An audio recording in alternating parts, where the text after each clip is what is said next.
ನಾನು ಕೆಟ್ಟವನಲ್ಲ, ನಾನು ಶ್ರೀಮಂತ, ನಾನು ದುರಹಂಕಾರಿ ಅಲ್ಲ, ಈಗ ನನ್ನ ಘನತೆ ಹೆಚ್ಚಾಗಿದೆ, ನಾನು ಬದಲಾಗಿಲ್ಲ, ಈಗ ಶ್ರೀಮಂತನಾಗಿದ್ದೇನೆ.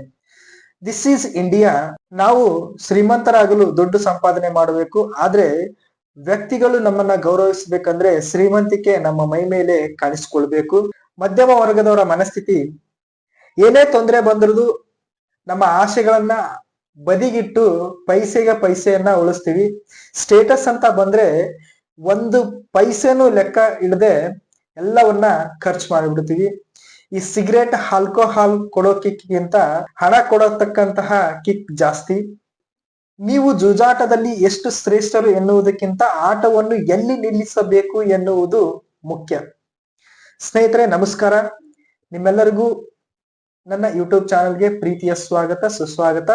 ಇಷ್ಟೆಲ್ಲ ಡೈಲಾಗುಗಳು ಲಕ್ಕಿ ಭಾಸ್ಕರ್ ಸಿನಿಮಾದ ಡೈಲಾಗುಗಳು. ಸ್ನೇಹಿತರೆ, ನೀವೆಲ್ಲರೂ ಈ ಲಕ್ಕಿ ಭಾಸ್ಕರ್ ಸಿನಿಮಾವನ್ನ ನೋಡಿರ್ತೀರಿ, ಹಾಗೂ ನಾನು ಕೂಡ ನೋಡಿದೆ. ನಿನ್ನೆ ಇನ್ಸ್ಟಾಗ್ರಾಮ್ ಮತ್ತು ಫೇಸ್ಬುಕ್ ನಲ್ಲಿ ಇದರ ಬಗ್ಗೆ ಬಹಳ ಚರ್ಚೆ ನಡೀತಿತ್ತು. ಹಾಗಾಗಿ ನೆಟ್ಫ್ಲಿಕ್ಸ್ ನಲ್ಲಿ ಈ ಒಂದು ಸಿನಿಮಾವನ್ನ ನೋಡಿದೆ ಕನ್ನಡದಲ್ಲಿ. ಸಾಮಾನ್ಯವಾಗಿ ಸಿನಿಮಾಗಳನ್ನು ಕ್ಲಾಸ್ ಮತ್ತು ಮಾಸ್ ಸಿನಿಮಾ ಎಂದು ವಿಂಗಡಣೆ ಮಾಡಬಹುದು. ಇವೆರಡನ್ನು ಬೇರೆ ಬೇರೆ ರೀತಿಯಲ್ಲಿ ವಿಂಗಡಣೆ ಮಾಡಬಹುದಾಗಿದ್ರು, ಈ ಮಾಸ್ ಅನ್ನು ಬಿಗ್ ಬಜೆಟ್ ಆಕ್ಷನ್ ಕ್ರೈಮ್ ವಿಷಯಗಳಿರೋ ಹೆಚ್ಚಿನ ಜನರಿಗೆ ಇಷ್ಟವಾಗುವಂತಹ ಸಿನಿಮಾ ಅಂತ ಹೇಳಬಹುದು.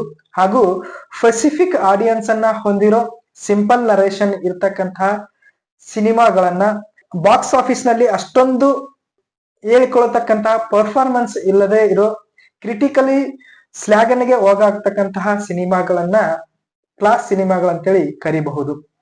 ಇತ್ತೀಚೆಗೆ ತೆರೆ ಕಂಡ ದುಲ್ಕರ್ ಸಲ್ಮಾನ್ ಅಭಿನಯದ ಈ Lucky Baskhar cinema both mass ಮತ್ತು ಕ್ಲಾಸ್ ಸಿನಿಮಾ ಅಂತ ಹೇಳ್ಬಹುದು. ಇಲ್ಲಿ ಕ್ರೈಮ್ ಅನ್ನ ಸೆಲೆಬ್ರೇಟ್ ಮಾಡಲಾಗಿದೆ. ಹಾಗಂತ ಭರಪೂರವಾದಂತಹ ಒಂದು ಆಕ್ಷನ್ ಅನ್ನ ಉಣಬಡಿಸ್ತಕ್ಕಂತ ಸಿನಿಮಾ ಅಲ್ಲ. ಬಹಳ ನೇರವಾಗಿ ಮತ್ತು ಸರಳವಾಗಿ ತಪ್ಪು ಮಾಡೋದು ಒಳ್ಳೆಯದು, ಆದ್ರೆ ಸಿಕ್ಕಿ ಬೀಳದೆ ಇದ್ರೆ ಆಯ್ತು ಅನ್ನೋ ಒಂದು ಸಂದೇಶವನ್ನ ಕೊಡ್ತಕ್ಕಂತಹ ಈ ಒಂದು ಸಿನಿಮಾ. ಸ್ಕ್ಯಾಮ್ 1992 ವೆಬ್ ಸಿರೀಸ್ ನೋಡಿದವರು ಈ ಸಿನಿಮಾವನ್ನ ಎಳೆಯಾಗಿ ನಿರೀಕ್ಷಿಸಬಹುದು. ಸ್ಕ್ಯಾಮ್ 1992ದಲ್ಲಿ ಅರ್ಷದ್ ಮೆಹತಾರವರ ನಿಜ ಜೀವನವನ್ನ ಆಧರಿಸಿ ಆ ವೆಬ್ ಸಿರೀಸ್ ಅನ್ನ ಮಾಡಲಾಗಿದೆ. ಇಲ್ಲಿ ಲಕ್ಕಿ ಭಾಸ್ಕರ್ ಅನ್ನುವುದು ಒಂದು ಕಾಲ್ಪನಿಕ ಕತೆ. ಈ ಸಿನಿಮಾ ಅರ್ಷದ್ ಮೆಹತಾರವರ ಸ್ಕ್ಯಾಮ್ಗೆ ಪ್ಯಾರಲಲ್ ಆಗಿ ಈ ಸಿನಿಮಾವನ್ನ ಮಾಡಲಾಗಿದೆ. ಆದ್ರೆ ಇದರಲ್ಲಿ ಅರ್ಷದ್ ಮೆಹತಾ ಬದಲಿಗೆ ಅರ್ಷದ್ ಮೆಹರ ಎಂಬ ಪಾತ್ರ ಬರುತ್ತೆ.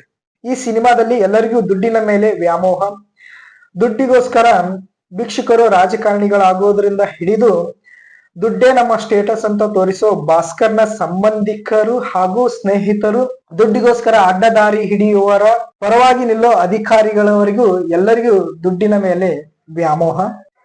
ಇಡೀ ಸಿನಿಮಾದಲ್ಲಿ ನಾನು ಗಮನಿಸಿರುವ ಹಾಗೆ ಯಾವ ಅಹಂಕಾರವೂ ಇಲ್ಲದೆ ಒಂಚೂರು ಮಾನವೀಯತೆಯನ್ನ ಉಳಿಸಿಕೊಂಡಿರುವ ಕಾಮನ್ ಮ್ಯಾನ್, ವಡಾಪಾವ್ ಮಾರುತ್ತಿದ್ದ ಒಬ್ಬ ಮನುಷ್ಯ.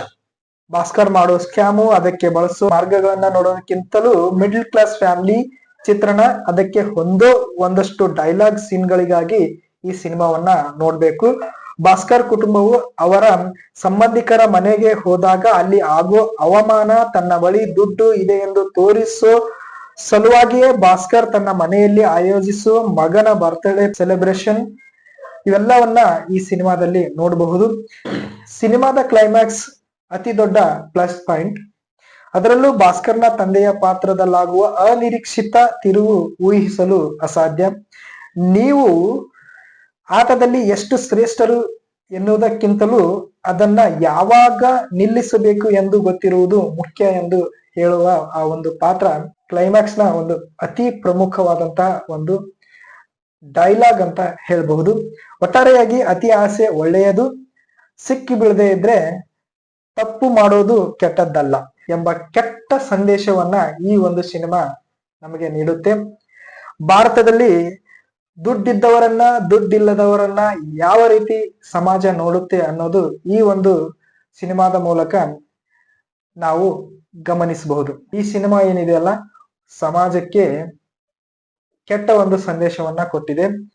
ಅಂದ್ರೆ ಅತಿ ಆಸೆ ಒಳ್ಳೆಯದು, ಆದ್ರೆ ಸಿಕ್ ಬೀಳದೆ ಇದ್ರೆ ನಡೆಯುತ್ತೆ ಅನ್ನೋ ಒಂದು ಸಂದೇಶ.